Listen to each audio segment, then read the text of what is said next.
Hi guys, I'm M Seeker of Truth, and I'm here today to talk about Ted Mahr and his claims and his former associates.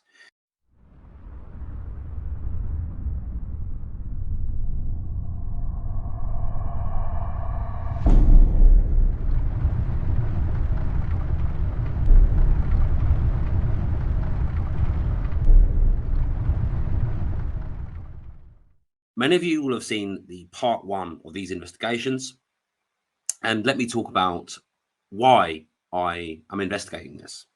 So, Ted Mahr made some pretty big claims about Simon Parkes. Not only that, around this guy, Dean McDaniels, Mr. McDaniels, who was claiming himself to be Q. They did lots of interviews together. They did interviews also with Charlie Ward, and it was something to look into. Ted 4 months ago had come out to say about some things that had come to light. People had come forward to him to tell them about certain abuses, alleged abuses that had happened through private sessions with this Mr. McDaniels, or Q, as they were calling him at the time. Ted had set up a lot of these private sessions that were going on.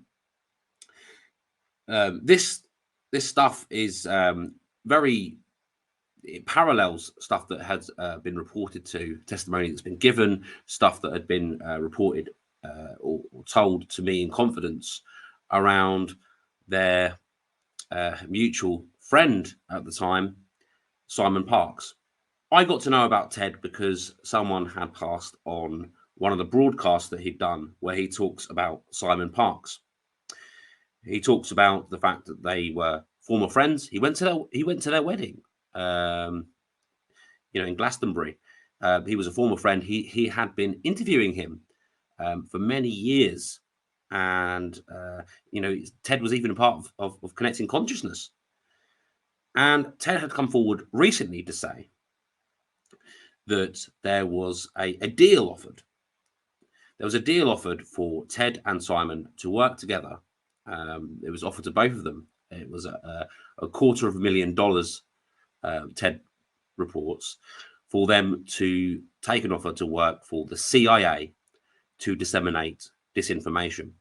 Simon's exact words said, if I don't become a CIA agent, I feel that my life's purpose had failed. That's exact words. And then there was this offer from this agency to work for them, where each of us would have been paid $250,000 a year, and I would in fact have provide a forum for Simon and myself to spread disinformation from this agency to the people of the United States and the world. And I refused. I said I couldn't work for this agency. I didn't spend all this time doing the work I've done to work for an agency like that. And ever since then, I've had death threats as a result, because I know the terms of the contract, and I was there and I was a witness to it.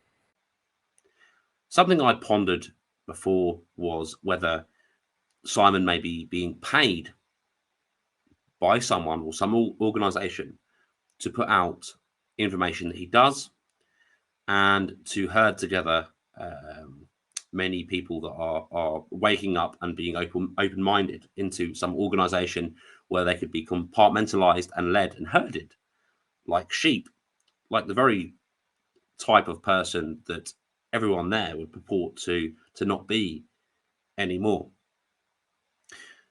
Questions around whether Simon and CC has now become some sort of cult, is at the forefront.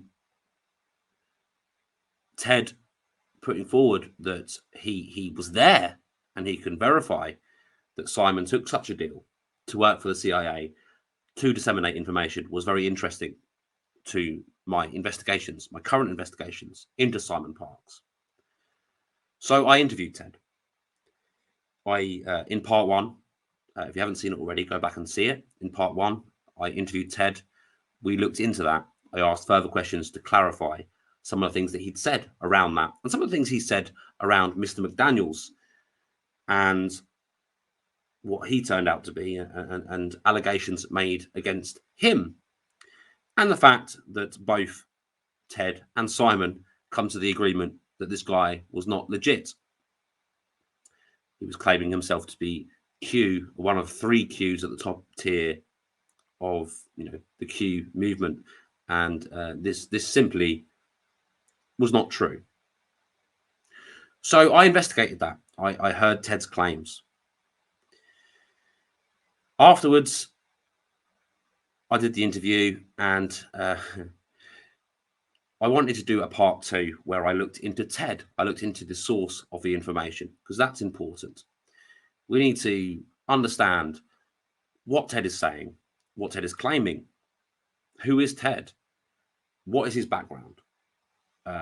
What questions? And I do have questions, questions that I did not ask in the first part, that I wanted to put forward to Ted, things that I don't trust or I find to be questionable about what Ted is saying.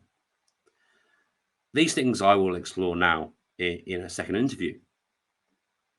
Towards the end of the first interview, Ted invited me aboard a Pleiadian mothership. He'd said that Admiral Halosaurus, the leader of the ship, welcomed me on board, and he would like to share that experience with me. I went through this experience and went on one trip aboard. I did not film that, and it was interesting. He then offered, because he offered me to leave my part of my soul on the ship, which I accepted, to be healed in a healing chamber. I wanted to see whether it actually worked as part of my investigations. Some people said to me afterwards, even if this guy is crazy, why would you consent to that? And this could be dangerous. I went back up on this Mothership to not only to see more about what Ted does with this, but also to make sure that I didn't consent any further, me being on there any further.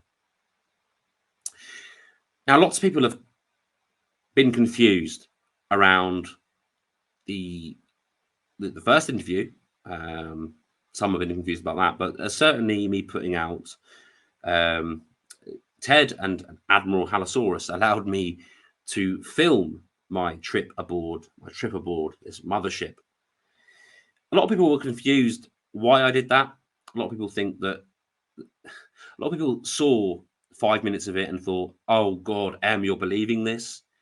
A lot of people completely misconstrued the idea of me giving Ted the airtime and me going along on this experience and trying to be open-minded. I did not hide my skepticism throughout. If you watch the video properly, you will see it for what it is, and it's me entertaining Ted's idea, entertaining Ted's session with me, and seeing what it was about and trying to see it through to the end so everyone else could see. As I'd asked Ted at the beginning whether we could film it, and he said it would be good for the world to see this, and that's what the Pleiadians think. And for me, that was great. Let's broadcast what happens. So I did broadcast that, and I did sit through an hour of this trip aboard an alien mothership. And if you watch it properly, you will see that I have skepticism throughout the whole experience, and it's quite humorous to watch, and for some, maybe interesting. But I put emphasis on the humor behind me being taken aboard a Pleiadian mothership and enduring that experience, and also trying to be as respectful as possible to Ted, allowing me to film him taking me along on this experience, which I believe he seems like he totally believes what he's saying, and that raises more questions. It's all carpeted, and it looks like a Star Trek deck, but it's much larger than that. There's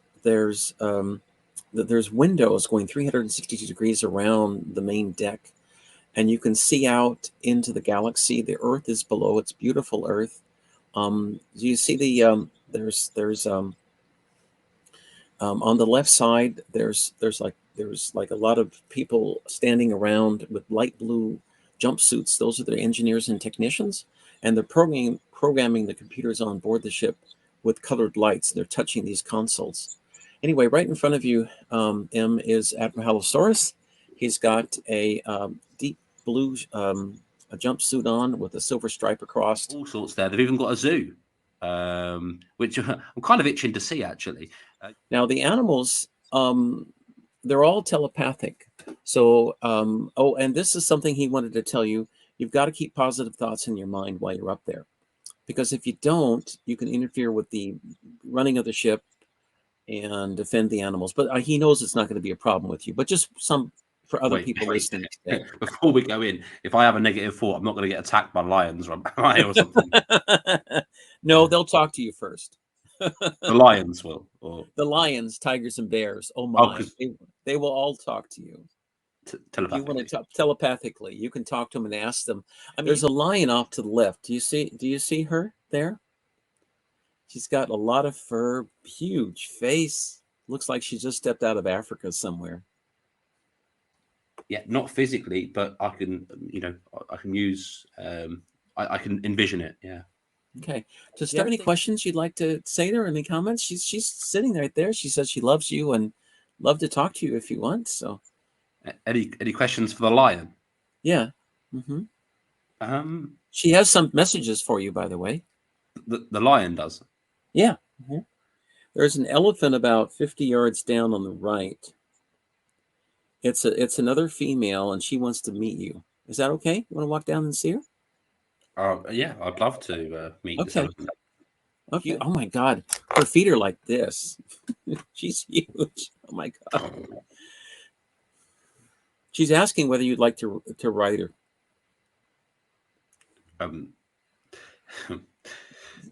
She's asking whether I'd like to ride her. Yeah, would you like to get on top of her and ride her? let's ride the hell out. Ride this elephant. She's got a long snout, and she's lowered it down to the ground. And she's saying, "Why don't you sit on it? Don't worry, you're not going to fall off. I'll bring you up. I'll wrap the snout around you. I'll bring you up and put you on my back." She wants me to sit on her face, on a trunk. On her trunk. Right. So I can ride her. Right. Okay. So she's lifting you up. You're secure. Nothing to be afraid of. She's lifting you gently on top of her back and setting you down. So I'm just going to stand by. She's going to walk 50 meters.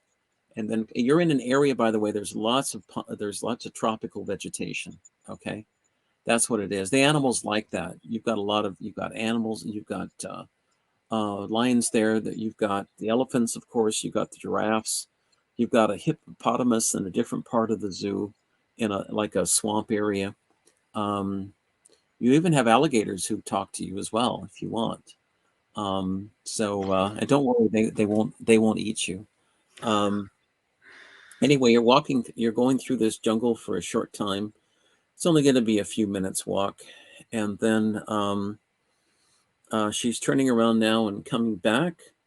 Do you want to go swimming this afternoon? We can go swimming in Hawaii if you want. That's what my holodeck's geared for, if you want.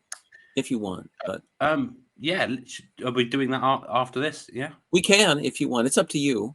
There's also a conference room on deck.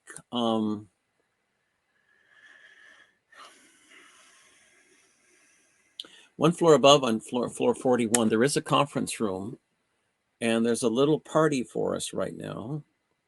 Oh, I'm honored. The Pleiadians. Oh, interesting. There's several Sasani there. There's a sensor. He waved his hand over the sensor. Doors opening up. And we're in the conference room.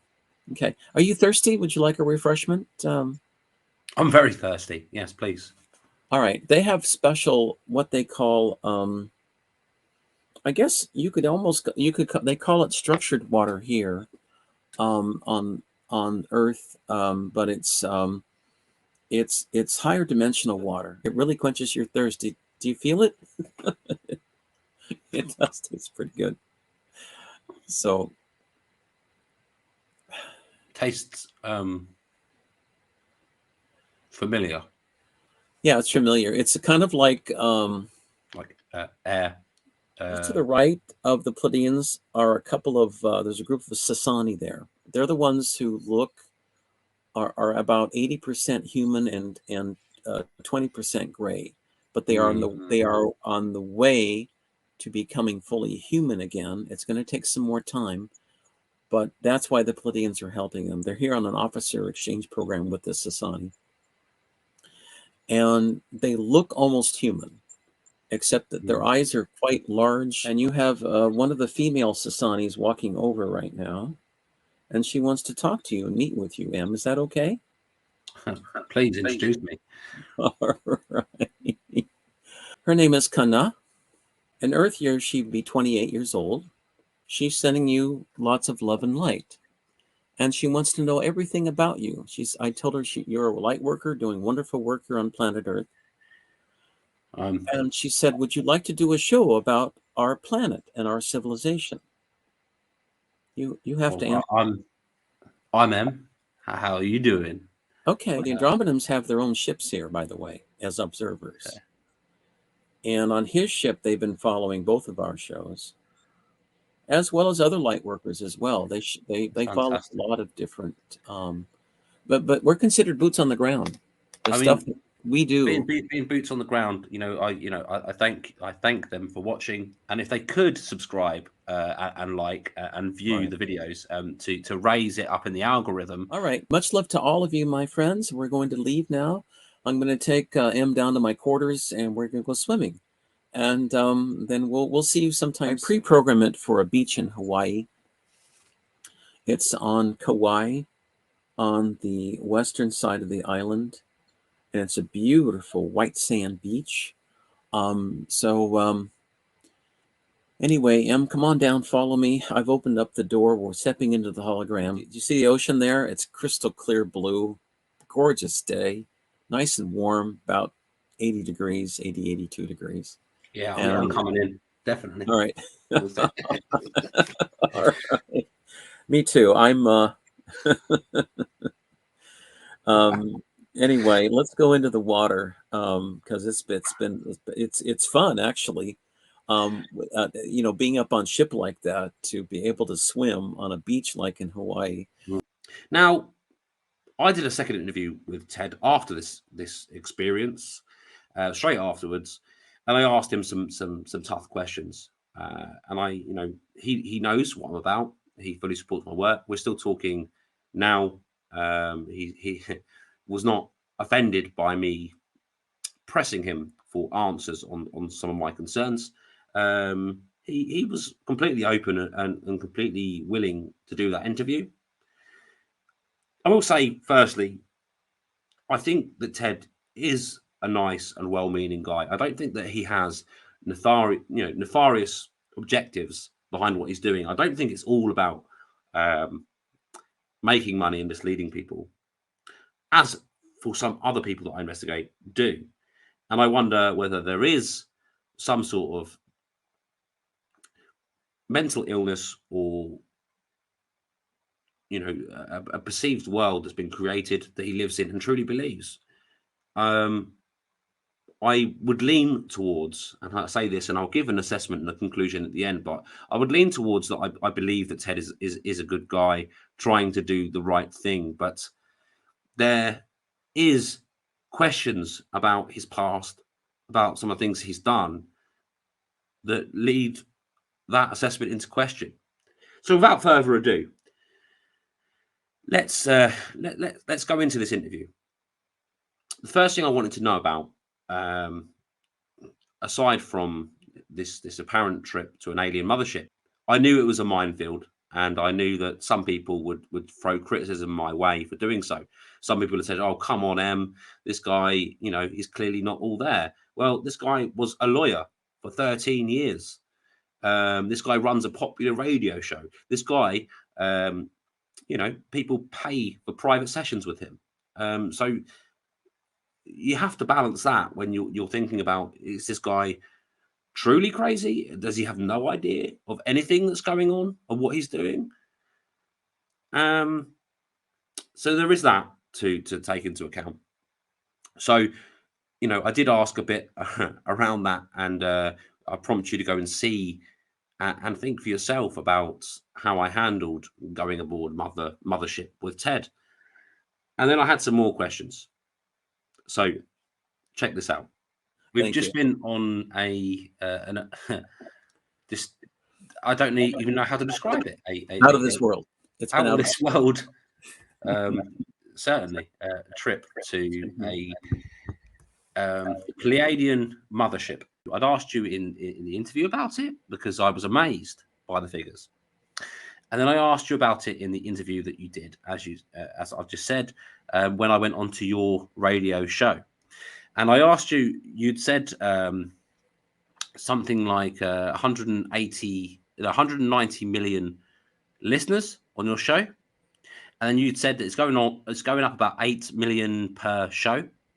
And you said to me I don't know if you said to me, but you said that there was around 200 million watching on your previous broadcast before the one that you did where you showed our interview, which is an amazing, incredible numbers of listeners. I really do need to make a broadcast around the source of the information, Ted, which is you.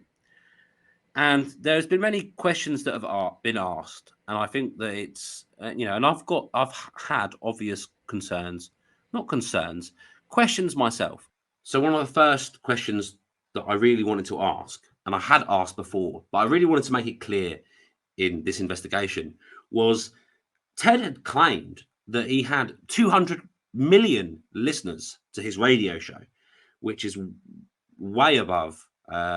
The most popular radio show worldwide is BBC Worldwide, which has 188 million listeners. And the last he had claimed to me was he had 200 million listeners. I'd asked him about this when I was on his radio show. I'd asked him about this before, and he told me, and he explained on the alien mothership that 151 million apparently of those listeners are off-planet listeners. So aliens listening to his show, and they apparently listen to my show too. That would still leave perhaps 49 million listeners on planet. And I feel weird even saying it like that. However, even if you look at it from that angle, 49 million is a lot of people listening to your radio show. I've gone onto his radio show, and you would think that out of those 49 million, a fraction of them would want to come onto my channel and watch my videos, and there'd be a sudden boost in interest. 49 million's worth, at least 200 million's worth, if you're looking at a bigger picture. Apparently interested in my channel, watching my videos, my views should shoot up, my subscribers should shoot up. They didn't budge. To be frank and honest with you, they did not make a sudden jump. So I wanted to know where, and I asked, and he'll give his explanation to where these apparent listeners, where this data is coming from. You said there was 200 million, in fact, in the last time that you got from your data, 200 million listeners on your show. Tell me again, and I'm sorry to repeat this question, how you get those figures? Several sources, Google Statistics. I get them. One source I didn't mention last time was from my producer, Don, on BBS Radio, on the number of listeners they get through their channels. I get anecdotal evidence. I get angels messages from the other side. I've been a psychic, you have to remember, since 1994. So, I talk to them regularly. I grew up in a psychic family. So all those things together, that's where I get my numbers from. I'm not making it up. So you add one source, another source, and another source, and you put them together, and then you get your final figure. Right. So Google. But I don't pay too much attention to it. I'm happy with getting the I know my audience is expanding. I don't pay too much attention to the exact numbers because I know it's expanding. And as long as I'm getting my word out there to change the world and make it a better place, that's what's important to me. So, I mean, I don't make any Absolutely. money off the numbers. I just, that's what they tell me. I think it was the first time you said it was 180. I think then you said it was 190. Then you said it was going up around about 8 million. I think you said 8 million per show from your sources. It depends. And I broadcast on Saturdays or Mondays or Saturdays.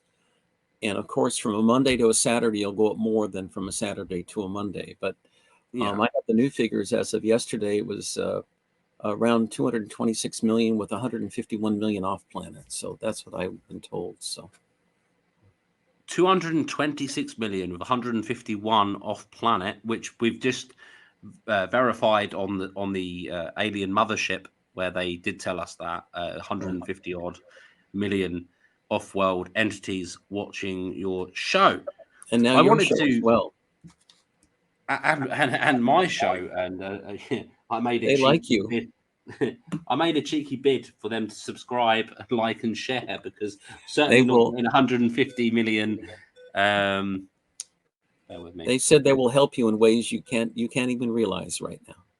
If you need, they understand the need for money on this planet, and if you need funds to help keep your show going, they will help you with that too, but in Yeah, ways you I mean, cannot I'm imagine right now. typically British, so I don't ask for I'm just like too reserved It's to okay. ask for help, and I don't run a show where I have promotions and promoters. I don't sell products, and to keep my show going, I mean, it's never been about money. It's been about doing. If I think I'm making a difference to the world, then it's worth me spending my time, and I spend a lot of time doing it. But when I was on that alien spaceship, and they said they were watching my show, and you're talking about 150 million of off-world people watching yours, and you do have a YouTube channel, but you broadcast on your radio show and on Facebook, which I've been on, and but for me, it's all about YouTube, and so if they're watching my show, I kind of cheekily just said, like and subscribe, please, because that would make a huge difference if they want me to get the word out. But not only that, I cheekily said about my buy me a coffee, which I don't usually do. I said, if you want to support me, With, I don't know how that works off world. If you want to support my channel, that's a great way to do so, because that that keeps within a month to 6 weeks, you'll be getting a large donation, totally out of the blue, for your work. Be prepared, be optimistic and open-minded. It is coming. It would always be appreciated, because I am just a normal person like anyone watching here. Pretty much all of my listeners are just going to be normal people with normal jobs, normal lives, normal problems, and normal bills to pay. And that's I'm one of you. So if the aliens want to send me even just like, share, and subscribe, but if they want to send me a huge donation to keep my channel going and my interest going, think I'm making a difference to the world, I would really appreciate that. So going back to the 190 or 200 and how many million on your last check? 221 million. That's an amazing figure. And the reason I bring this up, and you explained before, and you just explained now, you take the figures from Google statistics, which is one kind of like really 3D verifiable. You will have information data on that, right? And then you have your guides, and what was the third one? Your BBS, Don at the producer of BBS, and he's got 3D figures on it. Yeah, and you add them all together to get your figure. I bring this up plus because anecdotal evidence too. I mean, plus anecdotal evidence. Yeah, and what my angels tell me. So I mean, you do mention the figures often. Even though you don't pay particular attention to the exact amount, it's useful to know how many people are listening and how far your word is spreading. But I do bring it up because the reason for this part of investigating the source is to make sure that I've done my due diligence, which you will understand, because before I'd said to you, and you fully understood who I was, and in fact, you respected me for leaving no stone unturned. And this also means, you know, just asking tough questions. You know, they might be awkward, but they need to be asked, because if I don't That's ask fine. them, I will look That's like fine. I'm not doing my usual job for the sake of damaging someone else's, i.e., Simon's reputation, Ted. And I'm sure you understand that. That's fine. That's Yeah. fine. I know that. Yeah, that's So, fine. so 220 million. BBC worldwide is the biggest listener base according to Google. I don't endorse Google as a search engine, so don't everyone jump in the comment and say, "Well, you use Google." No, I mean, but this is the main. This is the main search engine. This is where a lot of information is held. I'm sure you can find it on other search engines. Other search engines are available, people. However, if you look up, you know, who has the biggest listener base, BBC Worldwide actually is in the is leading that with 188 million. However, I'm sure they're taking all their statistics from Earthbound sources. Right. So, Ted, explain to me. You just said you have multiple sources, and that's where you get your figures from. That's how it turns out to 200. I mean, because that's incredible. You can Well, imagine let me if let me I did the interview with you, and you can imagine then there's 220 people, 220 million people listening to that show and wondering 221. about me. So surely there would be 220 million people pondering whether to watch my show and maybe give me a sub, a like, you know, whatever, a comment. Let me explain something a little bit about me. Okay. Since 1994, I've been in touch with the other side. I come from a psychic family, and it's easy for me to talk to the other side as it is for me to talk to you here now. As an explanation to how that comes about, and Okay. what you can physically verify and what is on another realm that you can't necessarily give us figures I, for. s- But I started my program, a little historical perspective. I started my program in 2013, and within a year in Seattle, my show was the most popular one of dozens of radio shows on this on the alternative radio talk program. But I stayed there for 7 years. I liked the program. They gave me good support until about 2020, when they tried to censor me because I did support Trump as president, and I was critical of the way things were run out in Seattle. There were a lot of problems, and I won't go into it, but anyway, I was critical of the way the city was run. And so I started another show on BBS Radio. At the time, they were located in San Francisco.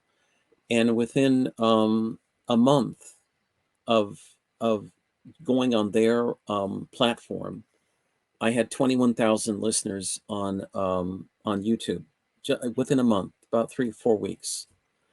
And within about 6 to 8 weeks, the producer down there said that I had the most popular show of all the shows on all of BBS within about 6, 8 weeks. And then he told me last year that there were tens of thousands of downloads. I can't remember if it was per day or per week. And it was from my show that they were coming through his station. And they allow people to download the shows for free. So they're downloading it. And so these figures come from him, Google Analytics, anecdotal evidence, my angels.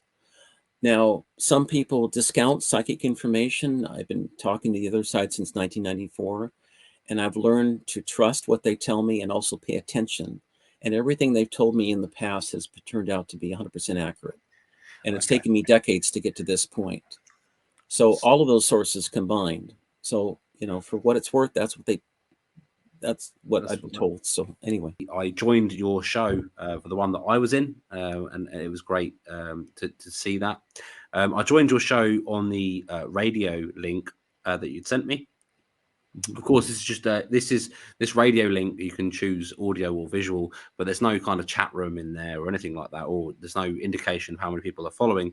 I then went in to look where else you're broadcasting. Where else do you broadcast? Broadcast on Facebook. Apart from literally through the radio site. Right, through BBS. I also broadcast on Facebook.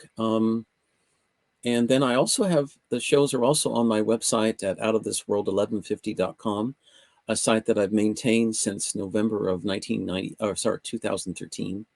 Okay. And so that's it. I mean, if I could broadcast more, I would. Yeah. But I can only do so many things in a day. Like I'm sure you know that too. Yeah, So. of course. It's very busy for people like us. And with Right. your website, do you get analytics from that as well, or There is are that? analytics Yeah. from that as well. So But I went on your after you sent me the link, I went to look elsewhere and I found your Facebook broadcast and I joined that, and there was 22 people there, and I get shadow banned on Facebook. Right now, I cannot look at people's comments. I have no idea. I mean, Facebook, I've been told this before, they're shadow banning me. In other words, they're not really supporting me. I used to be able to see comments and interact with people. I can't now. I can't get to the comments. That's annoying. Just today, I told a friend of mine, I said, look, I told her, can you go in and look at the comments and tell me? And she gave me a bunch of names. So, Oh, and I good. know they're underreporting me. So I don't care. As long as I get Yeah, out there, I'm on the channel. yeah. That's what I'm I mean, happy I saw 22 people there, and I about. did speak there. No one really responded to me, but there was people commenting, and yeah, there was 22 people there.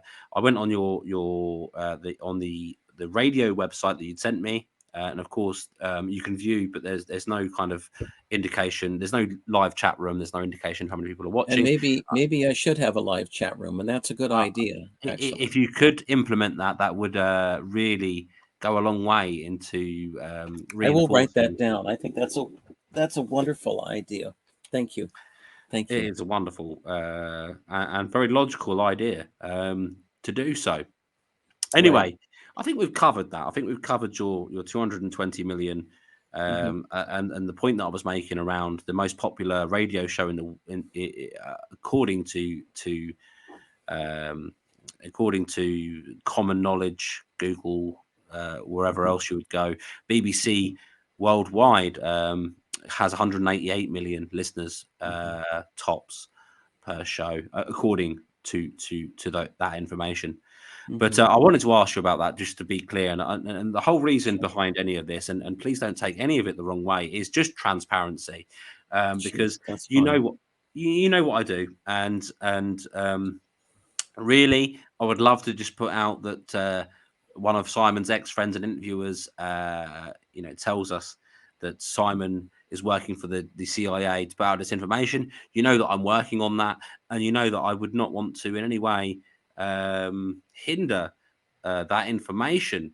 However, I do have a duty, and I do have people looking up to me to make sure I deliver the whole truth and nothing but the truth and absolute transparency when seeking the truth. So therefore, I have to kind of ask these awkward questions where I feel like I'm interrogating you, but it's not that at all. And again, I will say that I think that you seem like a very gentle soul, and Thank you. Thank you. I appreciate the friendship we have built, and I appreciate what you've been doing in terms of coming forward about some bad people. Hmm. I Moving on. appreciate you too, Em. And Thank you. ask whatever you like. I'm happy to share whatever I know I can answer. So it's fine. And I will, and I will ask, and you don't have to give me And I answers. want to tell you, I haven't had an easy life. Back in January '78, I was head on at 110 miles an hour by a drunk driver. I didn't know whether I had brain damage or not. I So you're went to unsure law. whether you have brain damage at the moment, whether I that's Yeah, that was a tough time. when was that? Sorry, January '78. 78. So it's a long time 78. ago. Yeah. Okay. All right. Yeah, and it split my jaw in half. I ended up with tinnitus in both ears. This is healed, but I still have tinnitus in the right ear, some. And it was a tough time. And I didn't know. I went to law school after that. And then I had a whole new career before. I had a whole other career, and I can tell you about that if you like, but I usually don't discuss it. Yeah. Where before I was an attorney for so many years, and then I I lost mean, my so license. you may have had brain damage, but you went through law school. Like you must have been compos mentis to do so, Yeah, well, to my brain was pass the bar. addled. I couldn't. It was hard balancing. I had a hard time thinking, but I just forged myself through it, and I made it through. But what can I So you may say? have, as you You say, know, you may have suffered brain damage. However, if that was the case, you've pushed through and you've I pushed through. done. Yeah, You've carried on and yeah. lived your life the best you can, and lived it by your standards, morals, etc. So I asked the first tough question around discrepancies, my concerns around his figures that he's putting out about his listeners. And he starts talking about a car crash in 1978 where he may or may not have acquired brain damage. I have to ask and wonder why at this point, when maybe maybe he's feeling uncomfortable, why out of the blue he would start talking about a story around that he may have brain damage.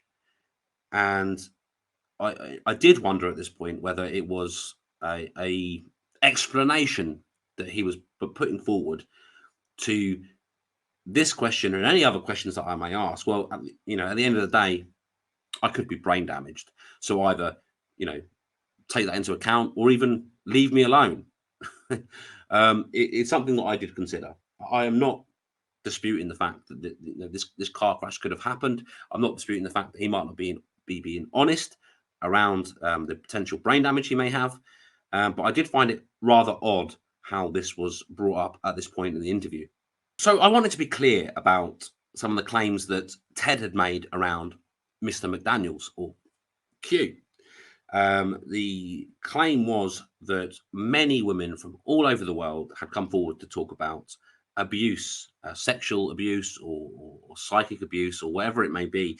Lots of women had come forward to him and said, look, this guy's not a good guy, and this is what I'd suffered. And Ted 4 months ago came forward to say this on his show.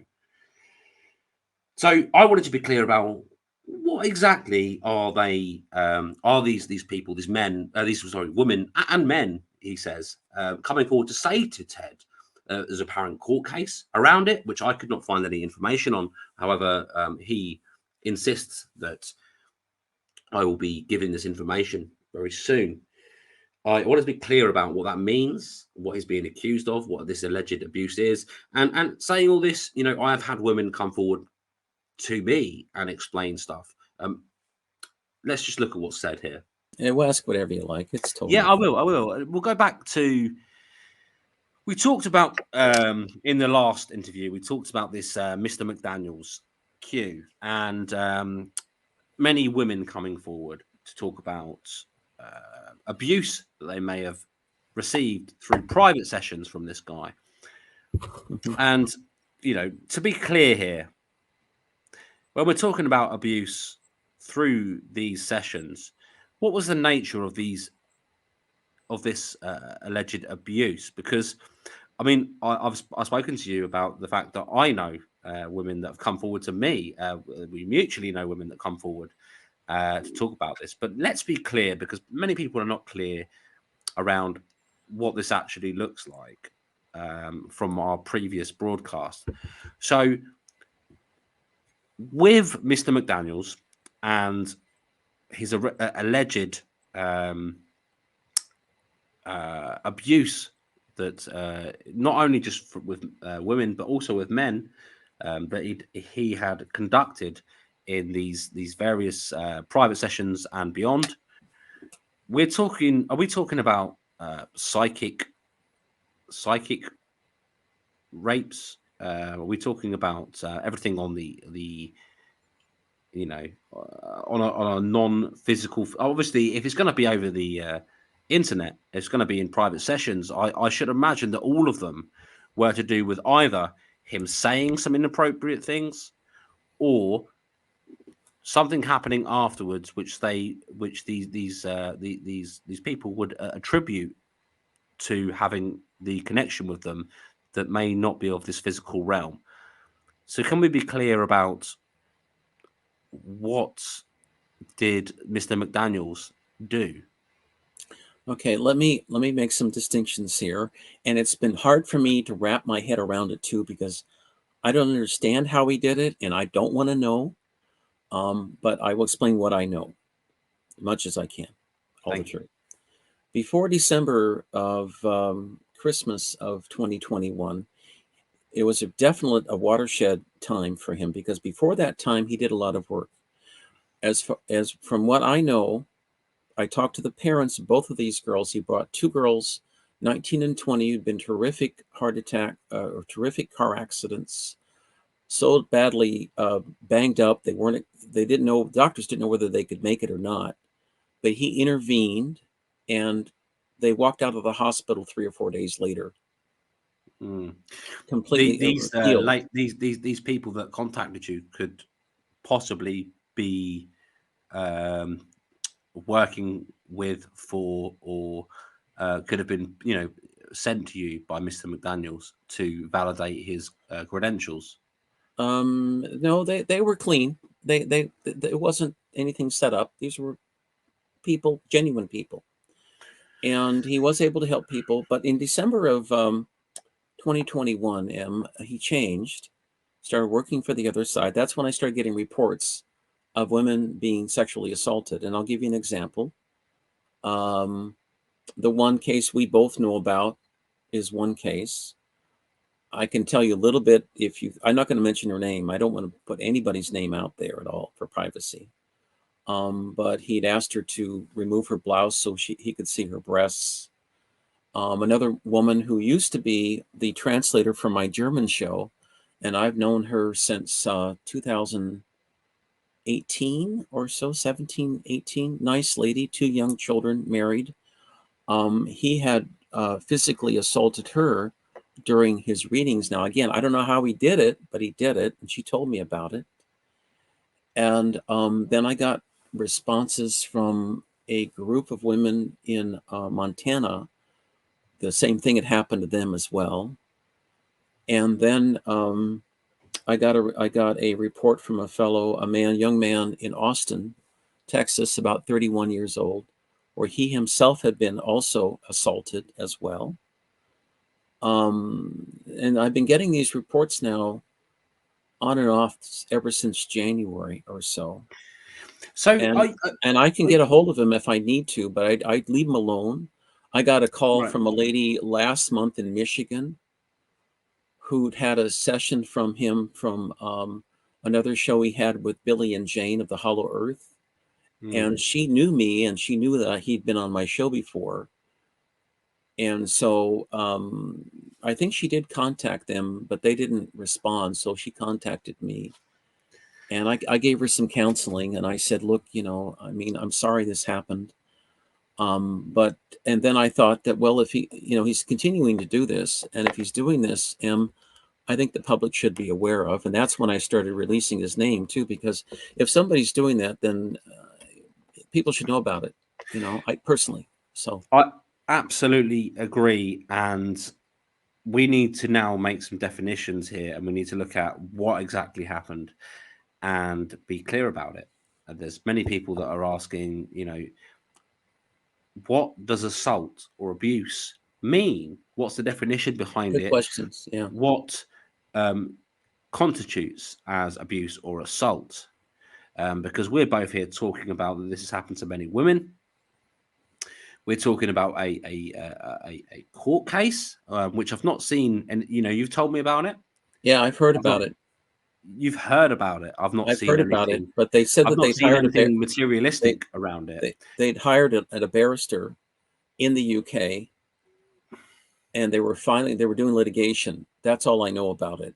It's about 50. I would like to see more about that, and Yeah. hopefully you can put me into contact I with know the. who to contact. If you want, Just I'll put you in touch with her. put me in touch with All right. anyone regarding this, but I've got to question it because I can't leave any stone unturned. It would compromise my integrity with what I do, and I'm sure you understand that. And that's I the will. reasoning. I'll send an email to her. But And thank you.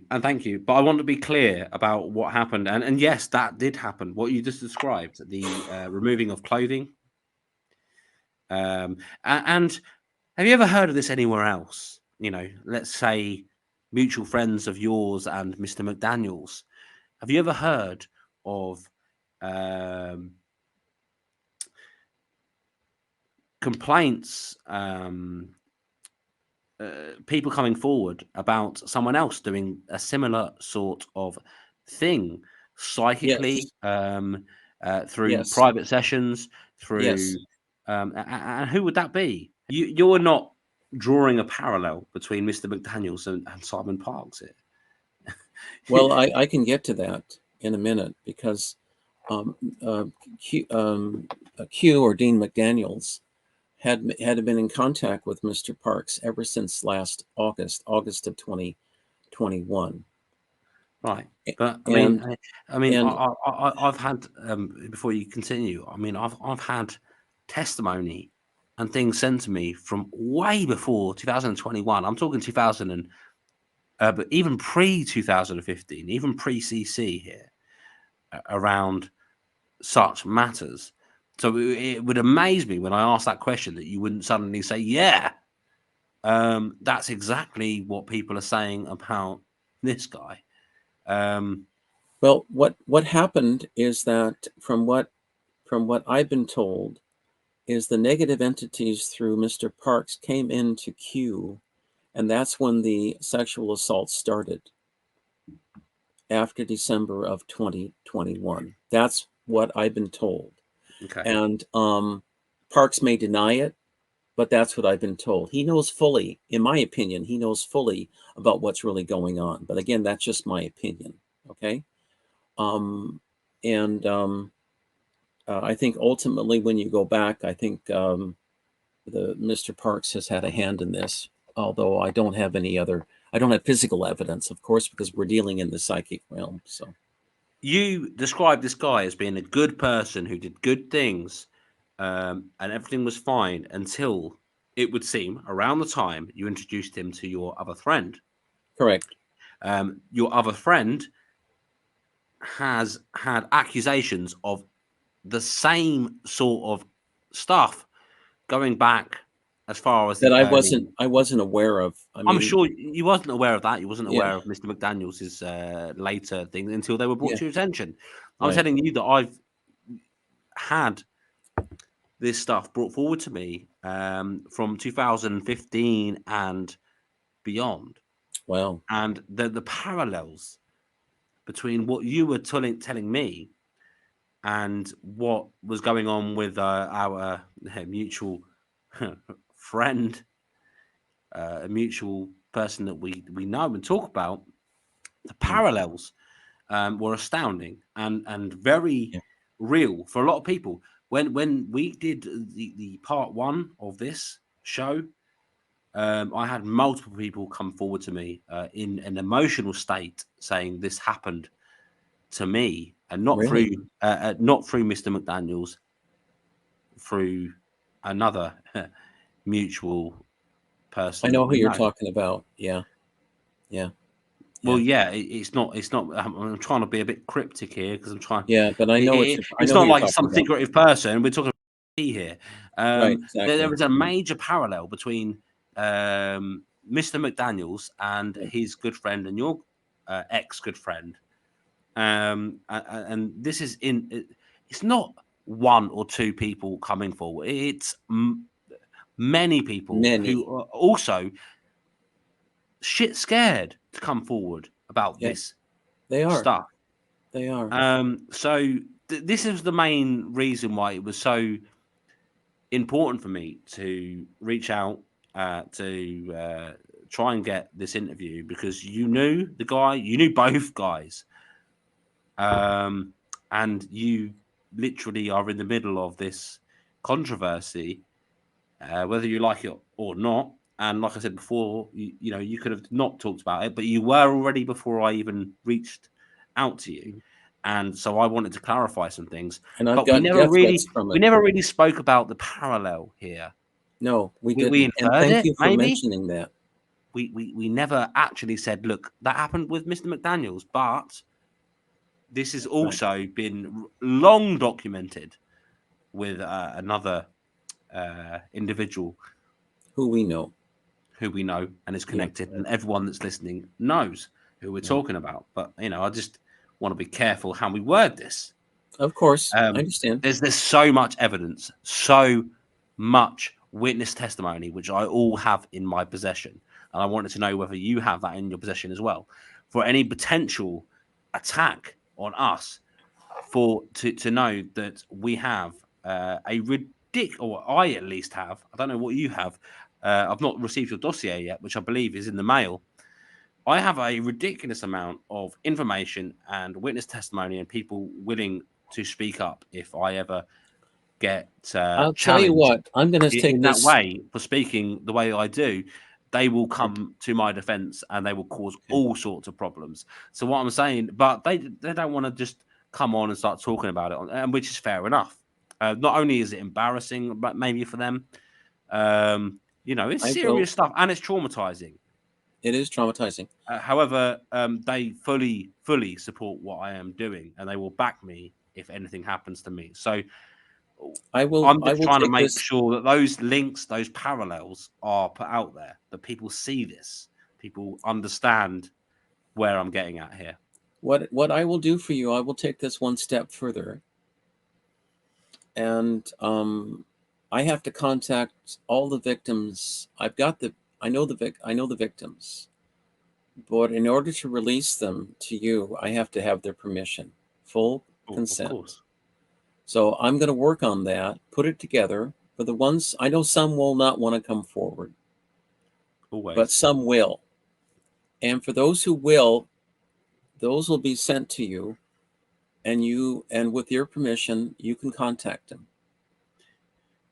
I would love that, and go please, from there. Anyone that's in contact with Ted, come forward to me, and no matter what critique, no matter how I press Ted, as I'm doing now in a way, which Ted is gracefully going along to answer any questions, because he is open out there. He's going to be transparent. This is the thing. Ted is here. He could shut off this interview at any moment. He's not going to, because he's speaking his truth. He's doing the right thing in these regards. He knew these people. I've heard about these people. I've had people reporting on these people. Ted knew these people. Not only that, Ted has had this radio show and the trust of many people who have come forward and talked to Ted about their experiences, and they don't want them shared. Right. So, Ted, I would appreciate if you could put them in contact with me, because I am doing something. I am creating action. I am making a movement. I am making sure that these things do not slip under the radar and be forgotten about because of some influence. This guy is the truth, and the head of the organization is going to give me a med bed, whatever they believe this guy is doing for them. Right. It will, the house of cards will fall down, and Ted, you are instrumental in making sure that it does, and for that I thank you, and I thank you for, not everyone would do an interview with me, and not everyone would say, yeah, okay, question me, and you're doing that, and that speaks volumes. I will ferret out. I have to have their permission. I'll contact everybody this week and have something sent out to you. Okay. We'll go from there. And if anyone wants to do that, it would be very helpful to the puzzle pieces that I'm putting together and the support that I'm giving other people. We, as many, are strong. I don't want to see any more people assaulted, men or women, or hurt. Me either. Now, I wanted to go into Ted's death threats. And it turns out that his most recent threat was from a psychic. He was on Mount Shasta. I will let him explain, but how these death threats, how many of them were there? Were they kind of legitimate in terms of actual physical evidence of being threatened? Was he getting emails? Was he getting face-to-face threats? The only one he spoke about is this one. So check this out. Are you still receiving death threats? Is this still happening now, or is it something that you said you had to go away for a little while? Has it kind of simmered off now that you've had that time away? Is it still happening, or has it stopped and you're kind of just sitting there, kind of anxiously waiting for the next thing to happen? I mean, I can totally relate to that. How's things going now? When did you last receive something so horrible as a death threat? I've received them myself. I know it's not a nice experience. The most recent one I received was when I was at Mount Shasta about 3 weeks ago, and I was woken 2.5-3 weeks ago, and I was woken up early one morning by both. Well, there was a psychic on the trip. Actually, several people were psychics on the trip, and one of them came up to my tent at 4 o'clock in the morning, and she said, "Ted, I need to talk to you. This is urgent." And I didn't feel real good about what she was going to say. She's a very good psychic, and she said, "Ted, my guide just said that the deep state, or whoever you want to call them, from Simon Parks, is coming up, and they're going to kill you. They want to kill you with a knife. And they said, if you want to save your life, you need to leave immediately in the darkness." So I was gone within a half hour. And I don't want to say where I went, but I drove for 22 hours through several states to a safe place where I know I'd be safe. And I was told what route to take. I took a bunch of rural roads. And finally, I got to my destination, and I fell asleep. I slept through the night. And I stayed there for about 4 or 5 days, and then I was able to come home. They said the dangerous pass, was able to come home. And this was a 3-letter agency who was working directly with and for Simon Parks. That's what I was told as well. Because I know the details of his contract he signed with the Central Intelligence Agency. I've got a bunch of other stuff in my dossier, and he doesn't want that to become public. He doesn't like me talking now about him and what I know about him. He certainly doesn't want information about sexual assaults either coming out. I know about that as well. And so that's the most recent one. The other threats in the spring, I had to flee, where I was living, out to a cabin in the middle of nowhere in these woods, where I had to isolate myself at considerable expense, because I had the same kind of death threats on me. So I just disappeared. And there's a couple ways I did it.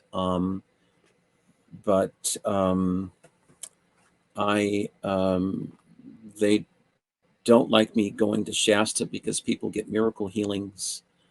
It's just such a mess. I've been going through this now for about the last year or so, and I'm kind of tired of it. But I'm okay. It kind of comes in waves. For now, I'm all right.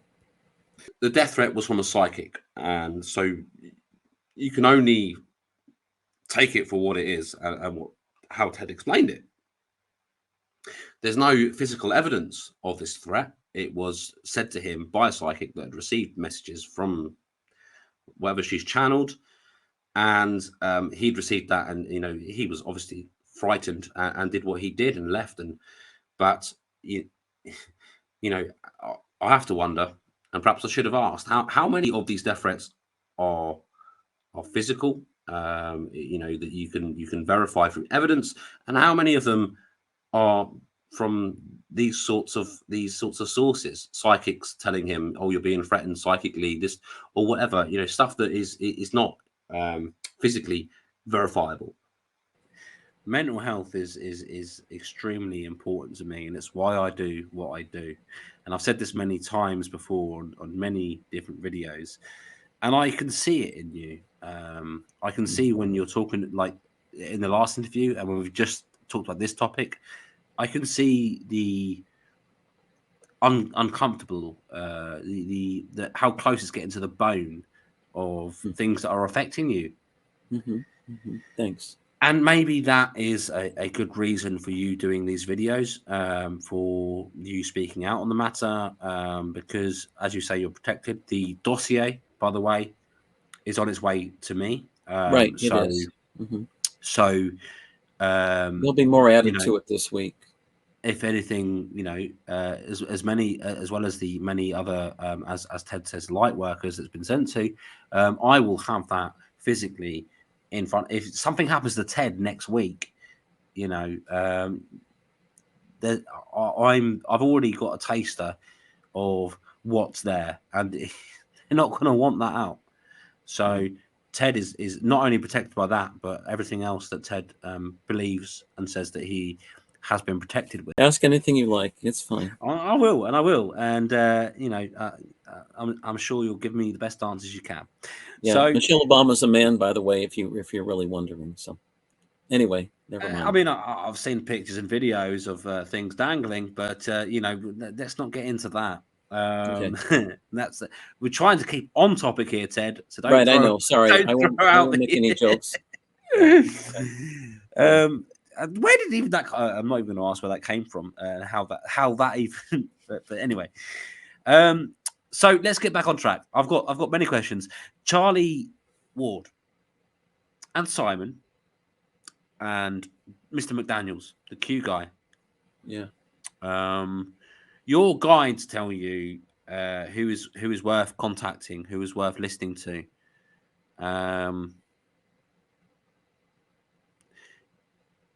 How did they ignore these people? Charlie, you're taking my word for it, but Simon and Mr. McDaniels, you found out for yourself. So your indications, I mean, your angels around you told you that I was safe, and a good person to speak to. How did they not pick up Charlie, Simon, and Q? Now, one of the things that really bothered me from talking to Ted was how he believed in, Simon was a good guy, and this Dean, Mr. McDaniels, was a good guy. But not only that, how, of course, I've done many investigations into Charlie Ward, how he and the Pleiadians or whoever he's channeling said to him that Charlie was a good guy, and in fact, he'd said in 5 years' time they've told me that you're going to be doing humanitarian things amongst a chorus of aliens, benevolent aliens. You will be an ambassador in that, and I mean that was shocking to hear. Not only that, the same people, Admiral Halosaurus and the Pleiadians, had said that he's a good person and to invite him on board their mothership. It called into question the validity of what he's saying are, these beings that seem to know people, know all, and can tell you who's a good person and a bad person. It calls into question, obviously whether that's real, and obviously, how accurate they are about working out who's a good person and who's a bad person. I was invited aboard this mothership, as you know, afterwards, but I had to ask, why would they trust? Why would he and why would they trust not only Simon and Mr. McDaniels, but then Charlie as well? When I first met Simon or got in contact with him back in 17 or 18, I didn't know much about his background. I had listened to some of his shows on JP, but I didn't know much about his background at all. He seemed to have an keen interest on earning money. He complained before, back in 2018 he did a lot of readings, but I don't think he was earning the money he really wanted. He had a new wife. I attended his wedding in Glastonbury 2018, nice wedding. And but I got the feeling from talking to him that he was financially strapped. The picture that I've got of you and Simon, is that from when you went to the UK? Yeah, that's from the UK. That was taken in Glastonbury. The day before or after his wedding or something, or The day of. It was the day of his wedding. obviously you guys were close enough for you to travel from Yeah, America to go to right, his wedding, and that right. speaks volumes. And that picture speaks volumes. I asked you this question. I don't know if I really got an answer. Why would your guides not tell me these people? Tell you these people when maybe not to trust? Especially we talk about Charlie, Simon, Q, Mr. McDaniel's, especially Simon and Mr. McDaniel's. Well, Would they sometimes get things wrong and reevaluate after? they wouldn't get things wrong, but it's based upon the best available evidence and information at the time, and because people's minds can always change their life paths with free will. And Dean McDaniels definitely changed his life path after December of 2021. It was something I thought I'd never see. You know, he on his own sought out, from what I understand, parks back in August of 2021, a little more than a year, our first conversation. And ever since I had decided not to go along with Parks and the CIA, that's when the threats on my life started. And I told Q, I said, look, Simon's poison to me. He's trying to eliminate me. And I didn't realize he'd been in contact with Simon since August of last year. And then I noticed the little ways he started to change. He would say things like, I am source. I can do anything I want and there's no consequences. And I said, wait a minute, there is a God. And if you do bad stuff to people, you're going to pay for it. I don't care who you are. But this is the kind Absolutely. of logic he would try to use on me. I said, stop. And then at one point he said, you know, Simon really cares about you. This was in December of last year. He really cares about you. And I said, no, he doesn't. He wants to kill me. What do you mean care? That was death threats on me. I said, stop. Don't say any more. Please leave. We were visiting, and he just left at that point. And it was shortly thereafter that I cut off all communication. Well, you add that to the assaults on women I was getting, and then later men. And I said, stop. You know, I can't handle this. Do whatever you want to do. I don't care. Good luck to you. Have a nice life, but just leave me alone. Yeah. This is very cathartic for me, by the way, I- to tell you the truth of what I know and just let everybody know, because this is what's my guides the just say. truth is Just important, and the the truth truth is is your important. shield. We live all by truth. This is exactly Um, what happened. You know. and I appreciate you being open and talking about everything. Hmm. Because I have some questions to ask, and I really appreciate us being transparent, and and you finding some worth in speaking, just being completely transparent about everything.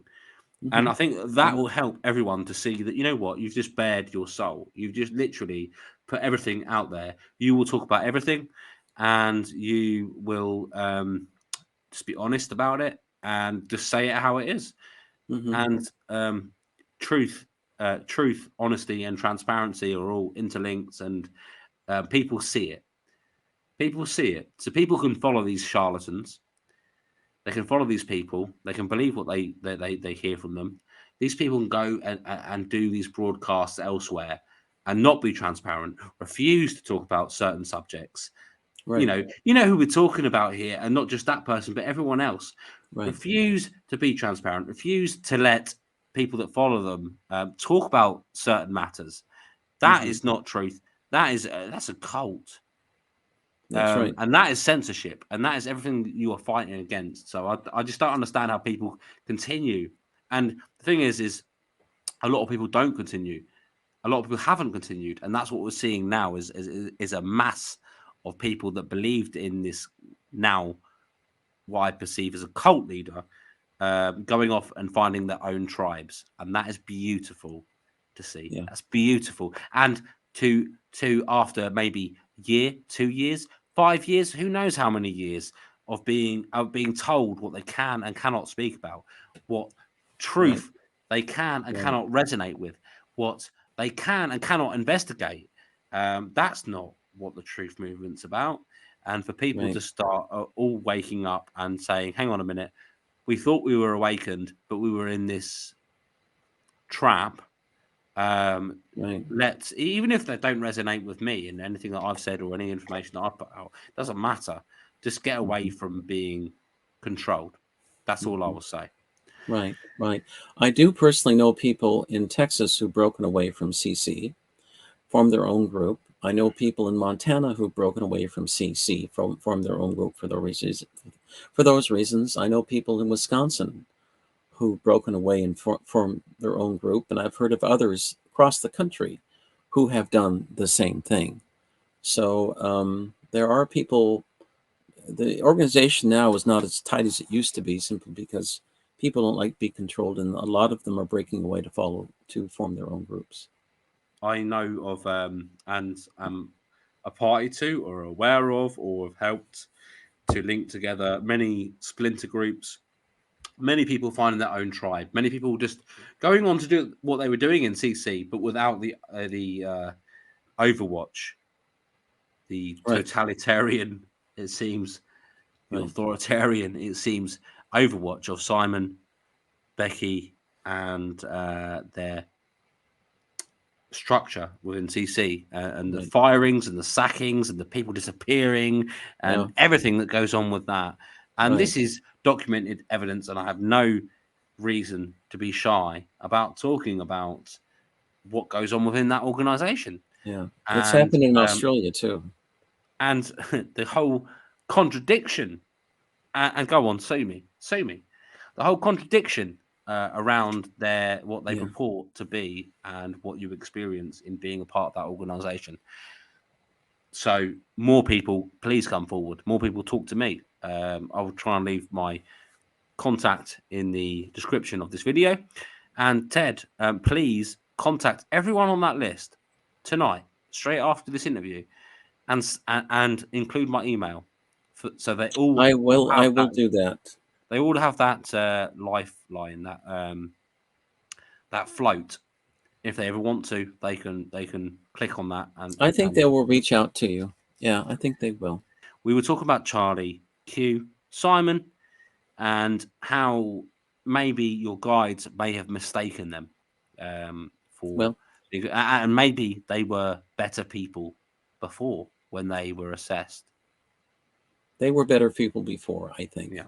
So Let's talk about Charlie. Charlie Ward. Obviously, I've had to inform you about Charlie. You only did one interview with him, but you didn't really know him that well. no, So I didn't. you did that with him. You offered him to come aboard the Pleiadian Mothership with you. You never heard from him again. And I informed you about a lot of stuff, and you were like, "Wow, please send." And I did. I think I did send you the links. And if you haven't already, look at them when Yeah, you can. yeah. I think I did watch it. Yeah. So Oh, okay, you did. yeah, yeah. Or And there maybe, was another. go on. Yeah, there was another case involving a young girl who said that she knew him, and she had been one of his jets or something. And That's right. Yeah, I made a video about that. yeah. The lady in question said it on his show, so it wasn't like she contacted me and this. She said, "Charlie, I know you. You were on that private jet." It Hmm. literally happened on his show. Yeah, but there's the whole thing about that video was hiding in plain sight. But there's only so much you can do when suddenly a victim comes in your face and says, "I saw you there." Yeah. Mm. It becomes a bit different then. So, but back then, what we're talking about, early 2021, or mid 2021, did an interview with Charlie, Yeah, and around about mid 21, I think. I yeah, mid remember that. 21 did an Yeah. interview with Charlie. Very popular Hmm. guy at the time, still is now. Everyone, a lot of people believing that he's God's gift. Hmm. He's honest that he has a shaded past, but he perhaps has to be when they're so shaded that there's so much evidence out there Hmm. Hmm. about it. However, Hmm. he does this interview with you, and you talk to him about, in 5 years' time, do you want to know what's going to happen to you? Because I've been told. You say in 5 years' time you're going to be an ambassador for Earth amongst lots of alien benevolent beings. This is what I see right now. Not only that, you also invite him aboard the Pleiadian Mothership, as I have been, and you have invited me. You invited Charlie. They said that they could see that he was a good person and worthy of going on his ship. Now, this not only makes you question the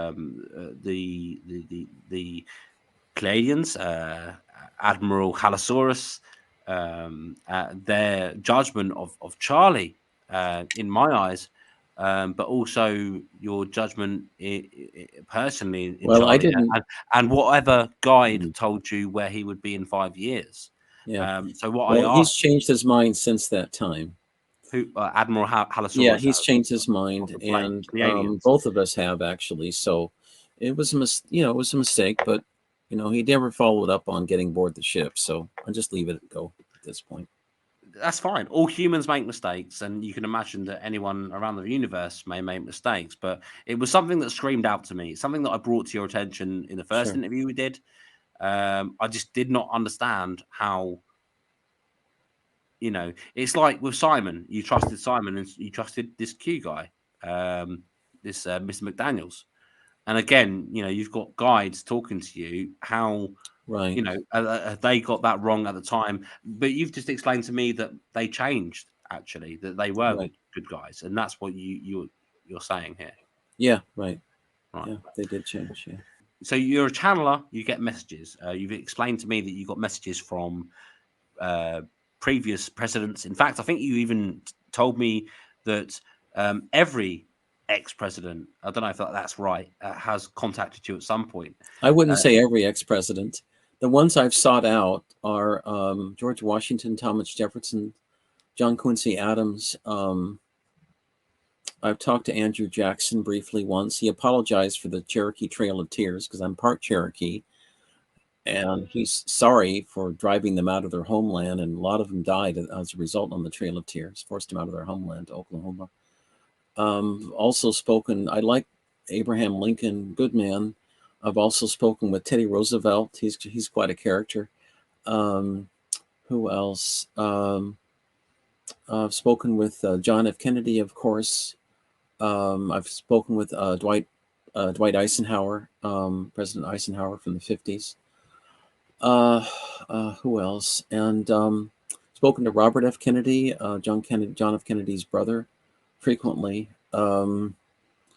Yeah, and Ronald Reagan. I've spoken to Mr. Reagan as well. So those are the ones I've sought out and spoke to. And yeah, they're all very, yeah, it's good. They're great to talk to. And Jack Kennedy says, anytime you want to talk to him, I mean, I could teach you how to do it too, you can talk to him. So nice. You know what? As well as me going back on board the mothership and going on a potential date with that's right. Was it Susami? Sasani. Yeah. Sasani. Who's her name's Kara. Who would like to have a date with me? Apart from that, yeah, it's interesting to hear that you've had all of these other connections, as well as otherworldly, but people that have passed, and many well-known people, many presidents. Not only that, Albert Einstein is someone that you report. I like Albert very much. He's one part of my soul group. He says we were part of the same soul group family, where back in the late 19th century, I came to the United States and he went to Switzerland. And when I started writing, it was back in 2015 when I was working on my radio show all day at this college library, when I wondered how Albert Einstein would, what he would say about all the crazy stuff happening in the world at that moment. And what happened is that I stepped out of the library building late in the afternoon at this college. And just when I stepped out, I heard this voice in my head saying, "I hear you want to talk to me." And I looked around, I couldn't see anybody. And I'm used to, I was used to talk to people at the time on the other side. And I said, "Who is this?" And he said, "This is Albert Einstein." And at that point, I said, I think I better sit down. So I sat down on this park bench, and for the next 3.5 hours, we spoke. And yeah, that was quite an experience. And then he said, "Would you like to meet my friends?" And I said, "Yes, I'd love to meet your friends." So the first benevolent being to come through was Leonardo da Vinci. And I asked him about how did he get up these fantastic drawings of the future. And he said, "Oh, simple. I would just astral travel at night or sometimes during the day, lucid dreaming. And I'd go into the future, look at submarines and airplanes and all these technological inventions, come back and I just draw them." I said, "Oh, why didn't I think of that?" So that's what he said he did. And then he said, "Would you like to meet my friends?" And I said, "Any friends of yours or friends of mine?" So then Robert F. Kennedy came in and I asked him about the assassination. He said that the real guy who killed him was a guy named Eugene Thane, who shot him in the back of the neck, was covered up by the LA coroner's office in LA by at the pressure, under the pressure of Lyndon Baines Johnson, who was president at the time. And Thane, the day after he killed Robert F. Kennedy, was flown to the Philippines, where he lived very comfortably up until recently on a CIA government pension. So that's where he was. And then I said, "I'd love to meet your brother." And he said, "He's right here. Would you like to talk to him?" I said, "Yes, I would." So I've been in contact and friends with Jack Kennedy ever since. And of course, and then I met Jackie, his wife. And they often travel with me frequently when I'm going around the world. And it's... Now, this is some pretty out there stuff. Do I believe that Ted channels all of these entities, all of these past presidents, Albert Einstein, Leonardo da Vinci? Some of the names is incredible to know. I mean, does he channel lots of just ordinary people often? Is it because he does it by request to speak to these people, which he says he does? He requests to speak to these people and they come forward and talk to him. Do I believe that he's talking to any of these people? No, simply no. However, I'm respectfully listening to him. I'm respectfully letting him tell his story and what he believes is going on. Do I think this is a product of mental illness? And I think that's quite possible. And I think that there is even a possibility that there's even a possibility that he could be hearing voices, whether they be voices from beyond the grave, whether they be some sort of demonic entities whispering in his ear, whether it be some sort of form of schizophrenia. I'm not fully qualified to talk about mental health in such a way. I can only speculate. Do I believe he's talking to this? No, I don't. He sent me a copy of his book, Messages from the Masters. I'm going to read through that, and simply no. But I find it interesting. You mentioned to me about a newspaper report that you had received. You managed to get hold of it. You might have it now. That reported on. You explain that. Explain that. All right. The whole Kennedy assassination was pre-planned, and Lyndon Baines Johnson was one of the people who was main proponents of the of organizing this assassination, along with Edgar Hoover of the FBI. And Hoover and Kennedy just need to knock along, and Hoover wanted Kennedy gone as well.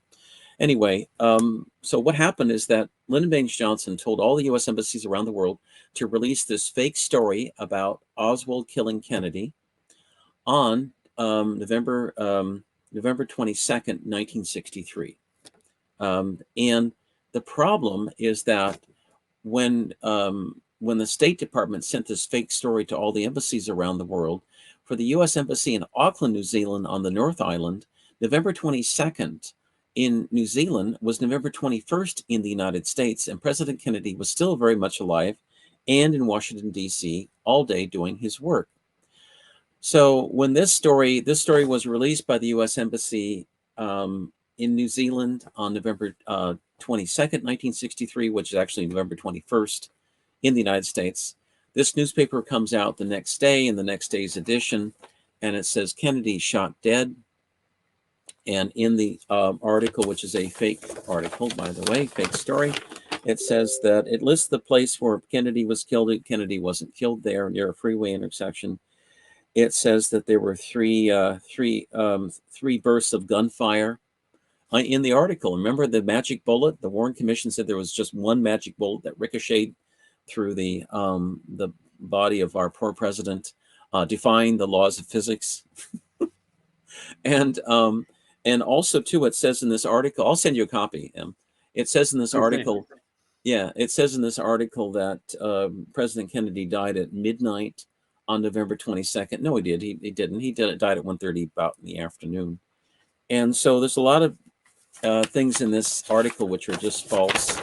And at the time I got it, you could not get a copy of this paper unless you flew physically to Christchurch, New Zealand on the South Island, physically showed up at the library there and physically asked for it. They wouldn't send it to you. Well, they wouldn't send you the full copy. They would instead send you a tiny little 1.5 by inch a PD or JPEG copy of the front page. And I said, how can I read this without an electron microscope? Are you guys crazy? They said, no, sir. We've had a lot of controversy about this paper. And if you want it, you really want it, you've got to fly to Christchurch, present cash, and we'll give it to you there, a full page. And I said, gee, thanks. I don't have $5,000 to pay for a ticket right then. But maybe if I win the lottery, I'll give you a call. Yeah. So I was sitting in front of my computer, and suddenly I heard the voice of President Kennedy said, Ted, click on your little picture of this paper. Hit it twice. I hit it twice. It blows up into a full page copy. And this is how I got my copy. When did you start channeling messages? Well, you spoke about 1994. November of 1994, I walked into my foster mother's place. I was going to see her for a reading, and she told me everything that was on my mind and answered all my questions without me opening my mouth. And I tell you something, Em, I was impressed. So she started teaching me how to talk to the other side. And then when my dad passed away on March 3rd, 1999, it was shortly thereafter that my dad approached Terry, my foster mother, and said, look, would you like to work with me? I'll give messages to Ted, teach him about the other side, if you'll be the conduit. And she said, sure. So we began a collaborative arrangement from then up until 2012 when she passed away. And after that, I was on my own, but I've been, I do life reviews. I usually do a life review every day now, almost every day. And as a result of the life review, most times people do a life review, Em, after they've died, and then they meet with their angels and God, and they look around and they figure out what they did right and wrong in life and everything. But I've done hundreds of life reviews since that time, and that's helped my own spiritual evolution, to understand how my decisions and what I've done affect not only the people I'm directly interacting with, but also plants, animals, objects, everything. So I'm careful now because I've got benevolent beings over my shoulder, so to speak. And then I also get help from the Pleiadians as well and other angels. So I'm careful, I'm careful. So when did you start these life reviews? I started with my foster mother's help back in 99. And when did you start writing books? When did you start your radio show? And when did you start your private sessions as well? Well, it was back in 2013 or 12 or 13 when I went to a small psychic fair in a suburb of Seattle. And I went to a tarot reader and I sat down, nice guy, and he said, Ted, why are you here? And I was kind of surprised. And I looked at him and I said, well, like a tarot reading, I think it'd be fun to have one. And he says, I don't know why you're here because you have the capabilities of doing it on your own. And I looked at him for a minute and I said, okay, I'll try it. Because I came from a psychic family and I was taught you know, from 94 to that present time. And then I was in a library in Seattle in where was it? It was in the spring of 13.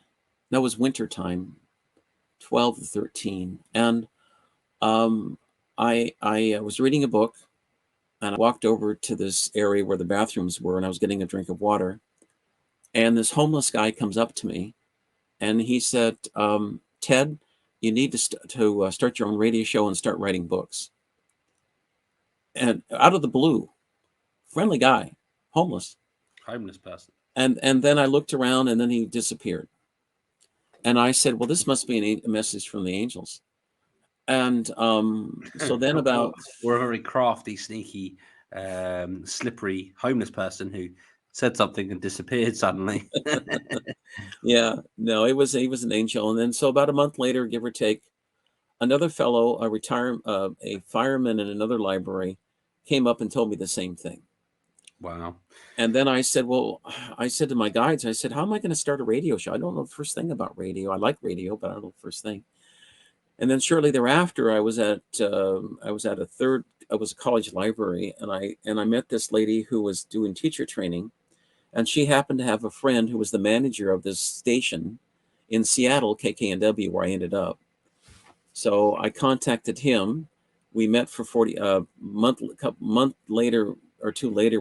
I met with him, had lunch, and within 45 minutes, I'd signed a contract to do a show with him. Kept that schedule to end of July 2020, when things got really bad in Seattle and the city was disintegrating. And I don't know, I was critical of the government out there. And so they wanted me, they kind of tried to censor me. And finally, I ended up shifting down to BBS radio in San Francisco. Then they moved to Texas. They're outside of Houston. So I'm on that station. And I'm also on in Vienna on Radio Soul International on Mondays.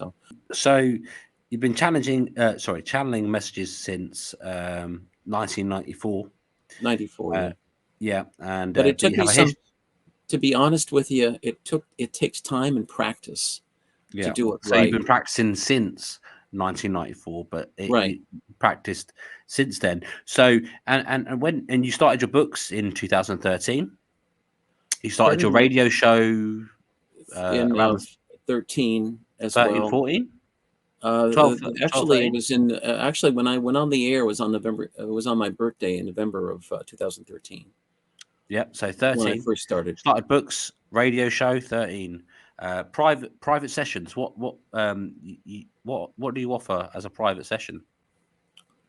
Well, I can contact the people and even animals, people that have passed on. If they want to, if people have lost a loved one recently, usually I can contact their spirits and relatives, and then I can look into the future to see if there are anything that people should be aware of, within limits, of course.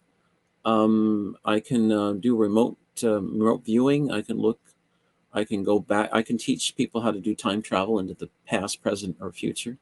I'm also in touch with benevolent extraterrestrials as well, Pleiadians, among others.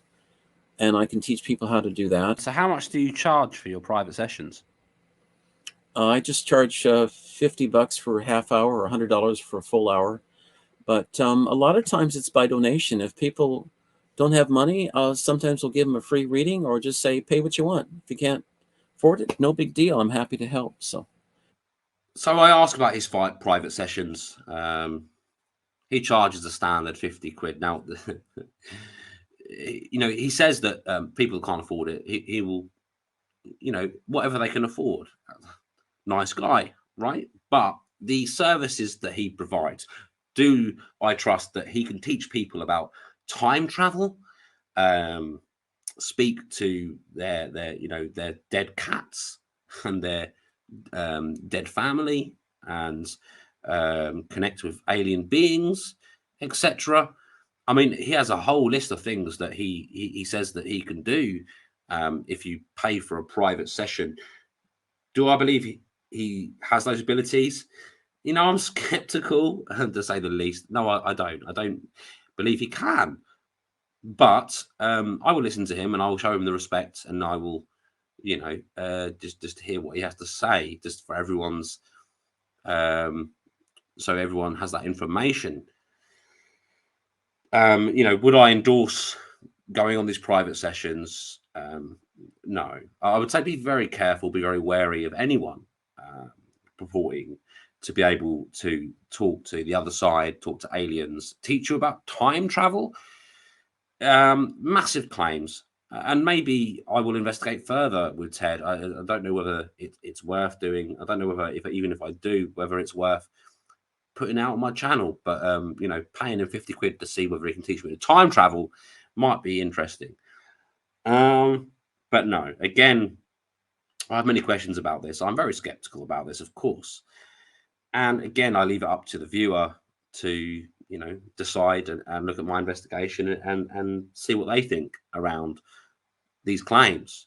Now, here I think is probably the most important part of the interview, and something that I left till last, obviously, because I thought it might be the most awkward moment, was asking Ted about his past, because he was a lawyer for 13 years and he got disbarred for being a lawyer. He could never practice law again. Anyone that's been through passing the bar to become a lawyer, it's not a overnight feat. This is your career. This is a life thing that takes a lot of energy, a lot of time, a lot of money to become, to have that, to pass the bar and become a lawyer and practice law. And he practiced it for 13 years. There is multiple cases where he had legal action brought against him for incompetence and dishonesty. Now, I will bring this forward to Ted. We will get his explanation on it, and I will also outline some of the list of misdemeanors, as it were, that you can find on the internet.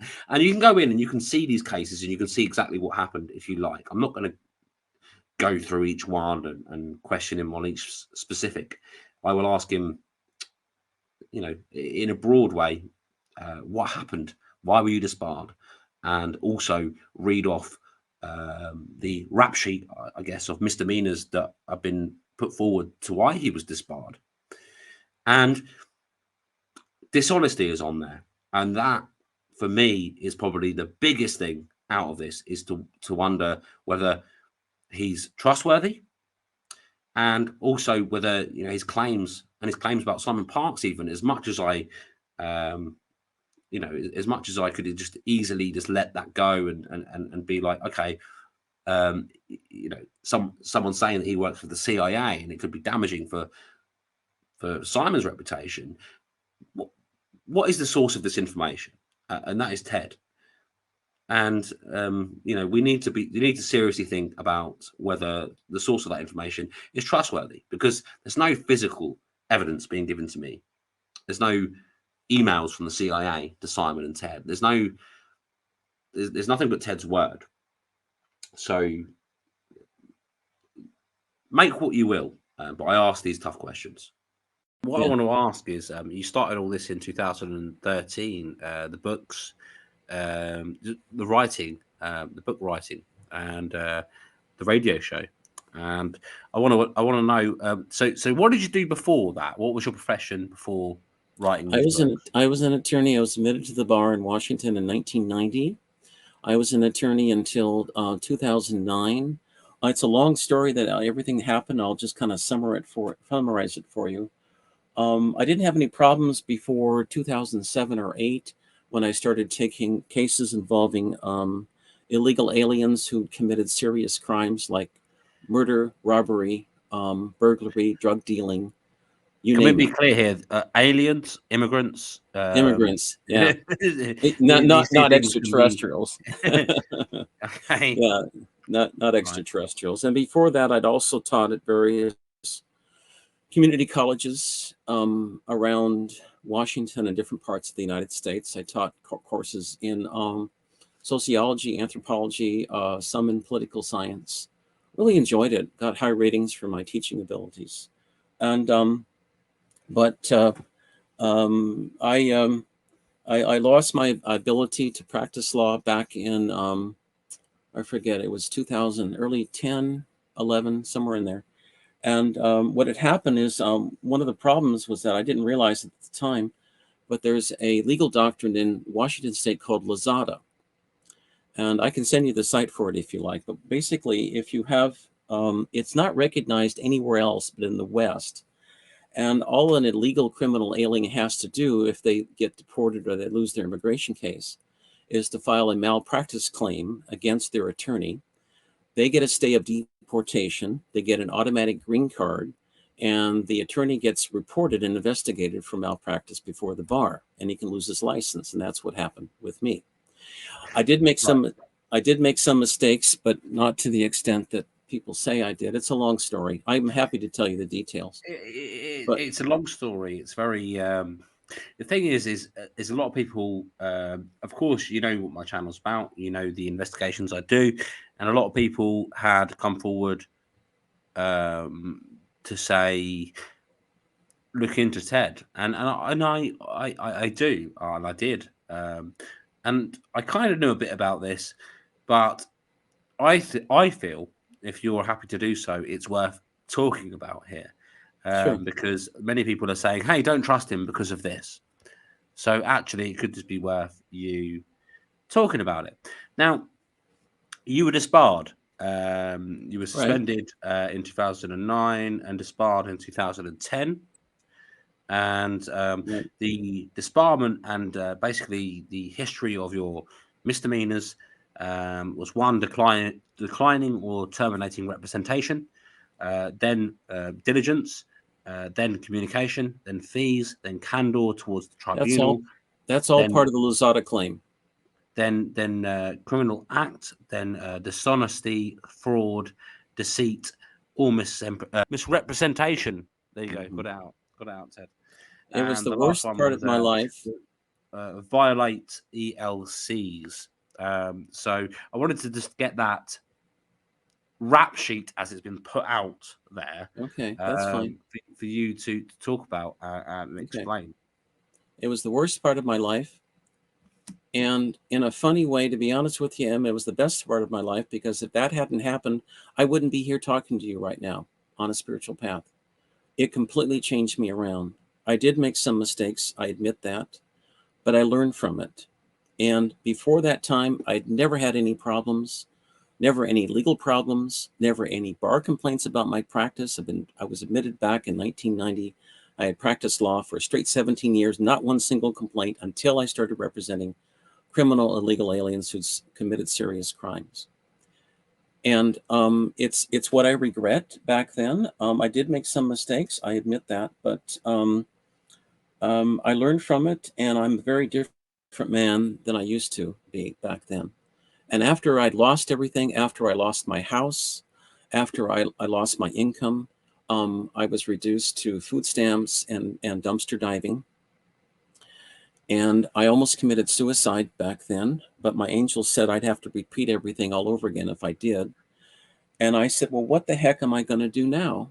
And they said, um, I realized I went back in my history and realized I'd been through this before in Atlantis, trying to change the world to make it a better place. And the attorney business is okay, but it's something I never really had my heart into. And so I decided to go full bore into spiritual work and psychic readings, not so much for the money and the radio because it was a losing proposition to pay every month for something, but rather because my heart was into that, making the world a better place. So I completely turned everything around and started doing that back in 13, and I've been doing it ever since. And I've been following everything my angels tell me to do. And it was a turnaround for me. So I am a different man now. It was a painful lesson, but it was in some ways like a Charles Dickens novel. It was the worst of times, and now it's the best of times. So anyway. I appreciate you for explaining that, and I know that must be painful to hear someone It is, uh, but it's ask okay. about it. It's all right. That's fine. You know, there's many things there about, and this is why I bring it up because many people are, there's many things there that are indicating dishonesty or incompetence. And I know that that must sting, each of those two things me saying to you, but Mhm. you know, this was this was back in this was 10 or more years ago now, Right, 12. and this was your job in law, in legal matters, and anyone can find this stuff on the internet if they look into it. Right, You changed your name to Tom Barr at one point. That was after the first problem, and then right. you continued to practice law under Tom Barr. Yeah, Is that well, I correct? was filling out paperwork as a paralegal and realized that was a mistake. So I quit doing that, and I quit doing everything. And that was just before I just started going full bore into spiritualism. And I haven't. I mean, that's all I do now. That's all I've done ever since. So I learned my lesson, and it was a mistake on my part. So Well, it's very refreshing to hear your honesty and hmm your response to that. You didn't hmm try to make anything else of it than that's what it was. That's what right, happened, yeah, and that's not who I am now. And I've that's when things changed for me. It's interesting though that when all of that happened, after all that happened, you took a. I say it's interesting. Then suddenly you started writing books and doing all this, but I mean, I suppose at the same time, when else would you have an epiphany? When else would you change your life path? I suppose than being forced to. right. And I suppose looking at it in that respect, that's an interesting perspective to look at it. Yeah. Well, the other epiphany I had was in April 1978. I was hit head on by a drunk driver at the end of January 78, where I died. I almost died. I woke up in a coma 6 days in the hospital, local hospital. And in April of 78, for the first time, I walked outside in a beautiful sunshiny day with it just didn't rain. And my parents lived on a farm. And I walked in the back in Olympia, Washington. And I asked God why I didn't die. And God said that I had a lot more work to do and it wasn't your time yet. And I said, so you want me to continue? He said, yeah, we want you to continue. I said, okay, just curious. So that was the other epiphany I had, coming close to death, realizing the value of my life and that I should continue no matter how hard it gets. So that's the other thing. I came close to almost died back then, but anyway, Incredible. You nearly died way back in the 70s, and you quite possibly have brain damage. And yeah, I thank you for for talking to me, and I think we'll close it out here. okay, But okay. Ted, as always, it's been eventful. Thank you for taking me aboard the alien mothership earlier, and I look forward to showing that as well as this interview. Kara just came in and she said she's looking forward to seeing you again, my friend. So, I look forward to meeting my alien date. okay. How Yeah, she'll incredible. like that. Okay, so my conclusions around this. Is Ted a good guy? I believe he is. You guys make your own interpretation from this investigation. I believe he is a good guy. It, I think that he has his heart in the right place, and as he says, he does want to make a better world. Do I think that he is honest? It's a tough question to answer because how do you define being honest? If he truly believes what he's saying to be true, maybe he is saying exactly what he thinks is true, what he believes to be true. Do I think that all the things that he said are correct and the truth? No, I don't, and I have to call that into question. The things, things like his following being 200 million. I asked him that, and I wondered what would come out of that. But, he then, says deadpan to me, 151 million of those are not on this planet. And for me, if I could give my assessment of whether he truly believes that to be true, I think he does. I've got to know Ted a bit over these several interviews and email exchanges, and I like to think, and I will put forward that again, I do think that he is a good guy. I don't think that he's intentionally trying to dupe me. I think that he's come to me well, I've come to him, but he's accepted to talk to me in this way. I don't think that he quite knew that I would ask him these tough questions, but he took them gracefully, and he said, just ask me anything, which I did. I don't think that he expected that. However, he still went through that, and he's not been shy about talking about he didn't kind of clam up when he realized that I might be skeptical of him. Instead, he went the other way and just talked about everything. And so I think that he believes what he's saying. Do I think that people should trust what he's saying? Not necessarily. Do I think that his claims about Simon Parkes accepting a deal with the CIA to spread disinformation could be true? Yes, I do think it could be true. However, through our investigations, I leave it up to you, the viewer, to make your own mind up about that. Again, I've received no physical confirmation. Everything that's been said to me is, I was talking to him off air about this, and he expressed his desire to follow in his parents' footsteps and work for the CIA. And then we got this offer, and it was said to me on Mount Shasta, he says, and they said to contact Simon Parkes. Thing is, Simon Parkes agrees and does state that this offer was given to him. So, that part, both parties say that's true. So I would guess that was. So there is something here. There's an element of truth here. Can we verify that Simon Parkes accepted an offer from the CIA to work for them? Ted says he was there, and Ted says that Simon accepted that offer and soon after stopped talking to him. But there is no kind of hard proof that he did. We can speculate. We can take it for what it is. We can take Ted's claims for what they are. And so do I think that could be true? I think it could be true. I do. I do hope that Ted doesn't get a hard time from these investigations. I've enjoyed talking to him. It's been certainly an experience, though there are things to question. And I think that people should listen to those questions, those things that I was concerned about and others are concerned about, and make their minds up for themselves. I would warn people not to if you were to ask me, I would warn people to not fully trust everything that Ted says. You can tell that from the way that I question and react to anything that Ted has put forward as claims.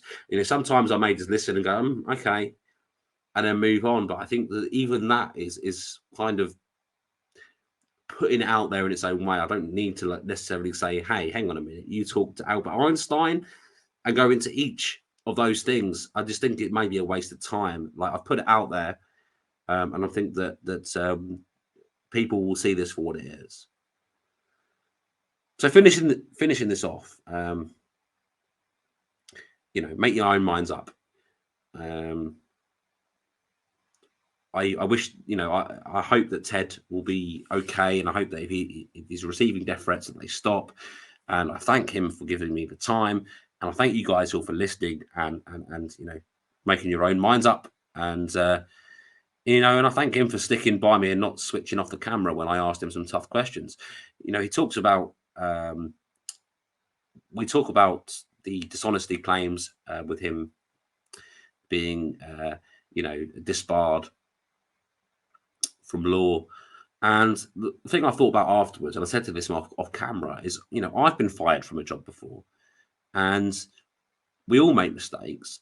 So it's not necessarily, yes, it could indicate that he could be dishonest in the future, but everyone loses jobs and everyone makes mistakes. And so that alone is not a reason for me to say, hey, he's a bad guy. That may be one of the biggest things that I'd put forward to him is, are you telling the truth? Because you've been fired and lost your career for apparently being dishonest in the past.